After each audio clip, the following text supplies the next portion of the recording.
there's a problem.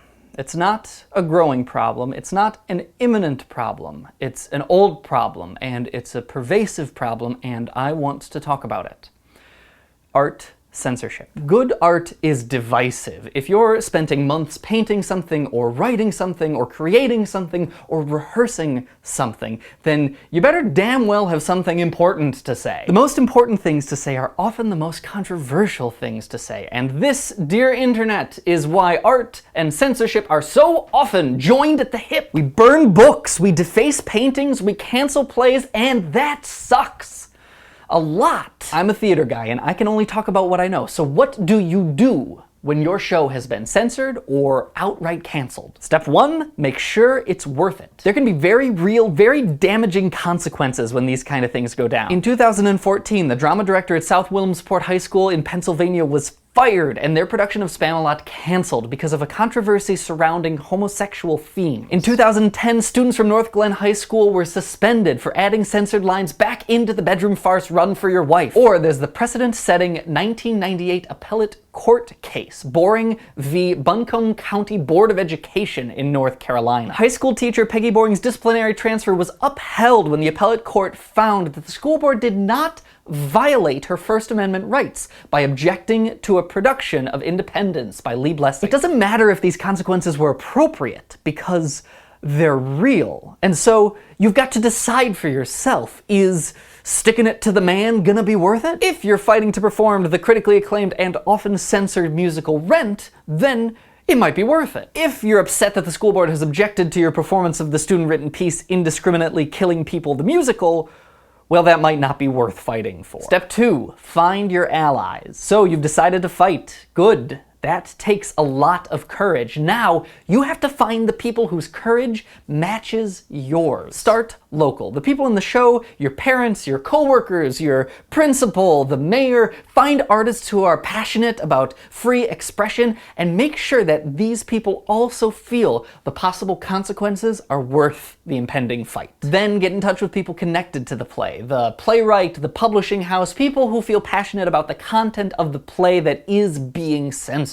Write them a letter, write them an email, tell them what's going on and ask them for their support. You're getting all these people involved because battles of censorship happen on the social stage, and the more people who you can find who are vehemently on your side and are ready to talk about it, the better collective social persuasive power you're going to have. Step 3.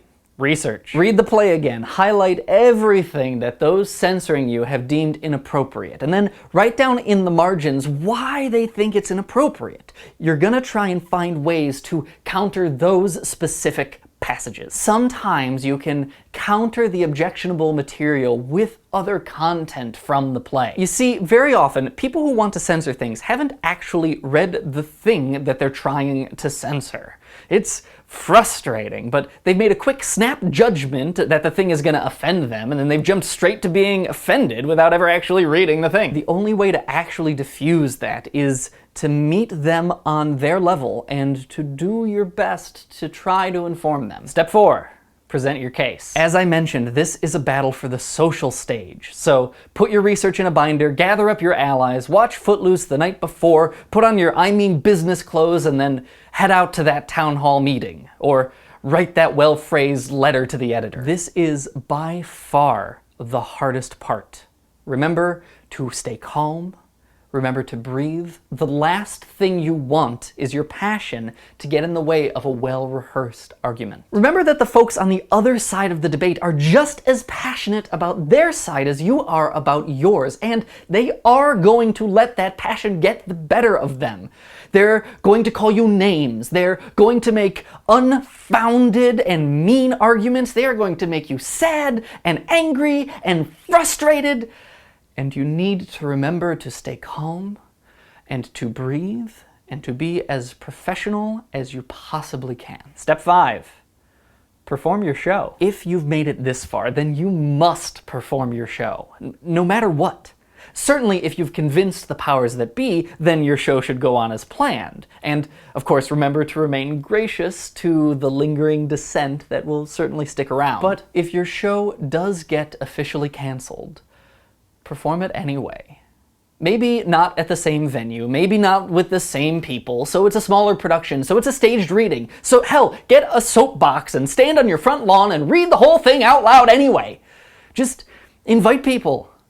They'll show up. You see, if you're passionate about your art, if you're trying to say something important, then nobody can really stop you. The arm of censorship can only reach so far, and sometimes all you have to do is outrun it. I hope you'll never need this video, and I hope that if you do, it's been helpful. Remember to stay strong, and good luck.